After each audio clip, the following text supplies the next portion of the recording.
If you walked on the shores of the Pacific Northwest today, you would hear the breeze from the ocean blowing through the trees and the sounds of waves crashing against the rocky shoreline. Many hundreds of years ago, these would not have been the only sounds you would have heard.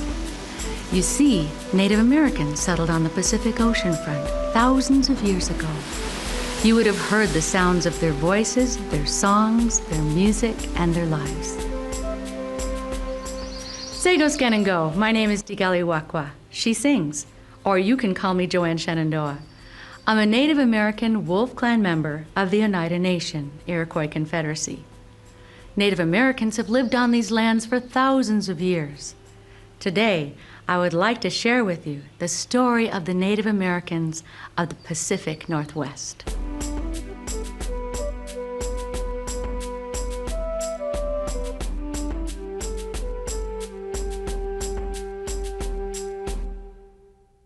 One way we've come to know about early Native American culture is through artifacts dug up by archaeologists. Artifacts are things like pottery, jewelry, and tools. By exploring artifacts left behind, we can learn a lot about what life was like for the first American people. You may wonder, how did the first Americans come to live on this land? Well, one theory scientists propose is that thousands of years ago, much of the northern hemisphere was covered with huge sheets of ice called glaciers. This was the Ice Age. The cold temperatures caused more and more water to freeze, and the level of the oceans dropped. When this happened, a land bridge crossing the sea between Northeast Asia and North America was revealed. Bison, caribou, and other large animals crossed over the bridge, and the Asian people who hunted these animals and depended on them to survive followed. The people settled all over North America and formed groups or nations, becoming the first Native Americans. Some of these people settled in deserts of the American Southwest. Others settled in the woodlands of the Northeast region of America. Still others settled on the Great Plains. And some people settled on the coast of the Northwest Pacific shores.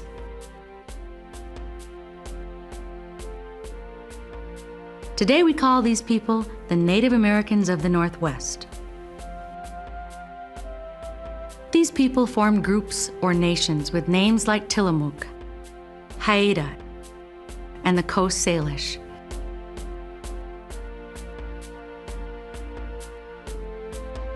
These people settled in the Pacific Northwest region of North America. Villages were built near the Pacific Ocean, quiet bays and flowing rivers.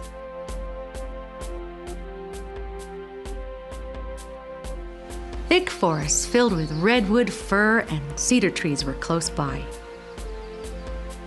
Snow-capped mountains rose into the sky. The weather was cool. It didn't get too hot in the summer, and winters were cold. Lots of rain fell from the clouds above. Nature provided plenty of everything the Northwest Native Americans needed: food, water, and wood for making houses, clothes, and tools. The land the Northwest people settled on provided plenty of food to eat. The oceans, bays, and rivers were filled with fish, seal, otters, shellfish, and crabs, so Northwest tribes mostly ate seafood.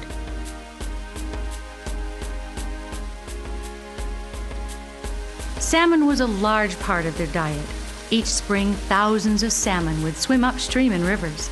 There were so many salmon that a man could catch enough to feed his entire family for 1 year.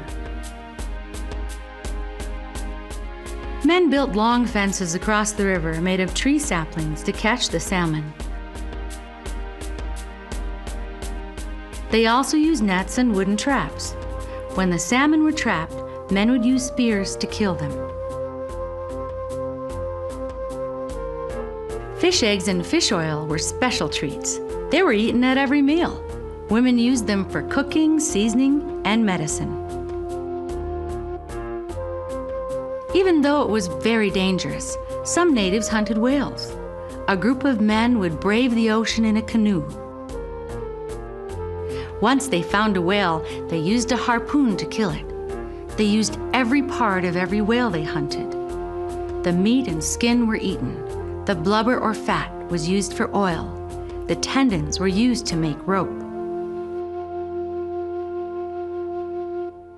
Northwest people also used the forests around them to hunt for food.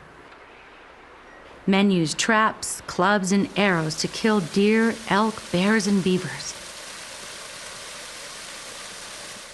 Their meat and fur were valuable to the nation.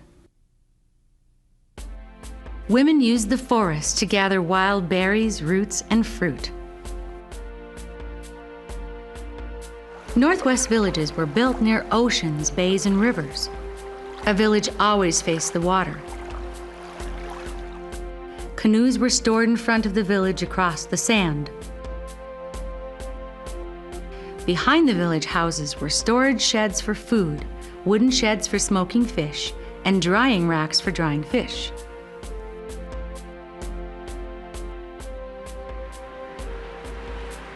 A village consisted of a series of plank houses built in a row. Plank houses were large, permanent homes built of wood from the surrounding forests. The frame of the house was constructed of large cedar trees.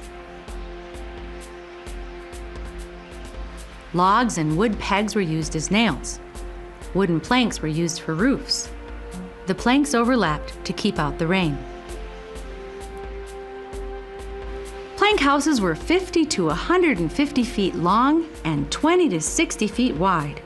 They were big enough for grandparents, parents, and grandchildren to live comfortably in.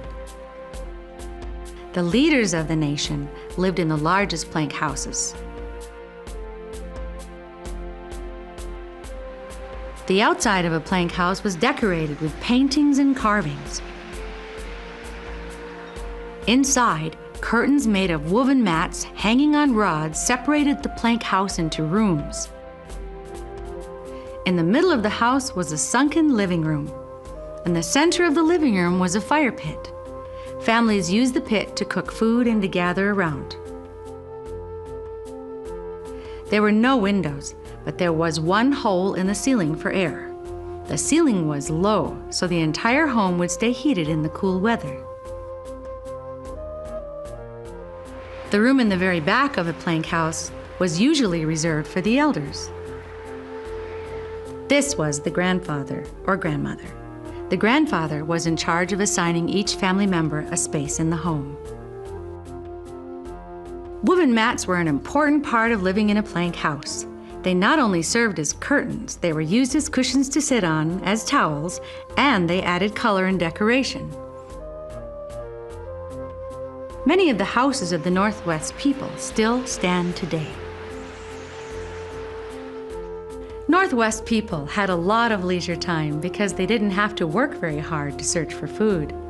With their extra time, they told stories, practiced weaving and carving wood, and held many social events. Northwest families loved to host celebrations called potlatches. They would spend months, sometimes years, preparing for one potlatch, and the entire village was invited. Potlatches were held to celebrate special occasions like a birth or marriage, and brought the family much respect. Guests would receive valuable gifts like fur or intricately weaved mats for coming. Sometimes the family would give away all of their possessions at one potlatch. The more they gave away, the wealthier they seemed, and the more respect they earned. Each member of the family played an important role. The grandfather was the head of the household. The men provided food by hunting and fishing. They also carved elaborate masks made of wood for ceremonies. Women were the homemakers. They kept the plank houses clean, washed clothes, and prepared all the food and meals. Women created a lot of the artwork. They wove baskets and mats and pounded cedar bark to make clothing or boxes and baskets. They gathered berries from the forest and dug for clams in the sand.